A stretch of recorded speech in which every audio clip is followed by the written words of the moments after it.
DF 15 tahun tersangka penodong yang korbannya pengunjung Taman Kambang Iwak Palembang menangis saat ditangkap Reskrim Polrestabes Palembang. Polisi menerangkan tersangka melakukan kejahatannya itu bersama temannya yang korbannya pengunjung Taman Kambang Iwak Palembang dengan berpura-pura meminjam korek api. Saat korban lengah, tersangka mengambil handphone korban dan kabur.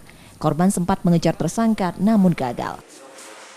Pada saat terkejar oleh korban, langsung pelaku mengeluarkan senjata tajam ke arah korban, mengancam apabila memang itu akan ditusuk, kan? Sehingga korban tidak berani melakukan perlawanan, sehingga pelaku dengan dua orang kawannya langsung melarikan diri. Kini tersangka ditahan di tahanan Polrestabes Palembang untuk proses hukumnya, sementara polisi masih memburu satu rekan tersangka. Yudi Kiswanto, Kompas TV, Palembang, Sumatera Selatan.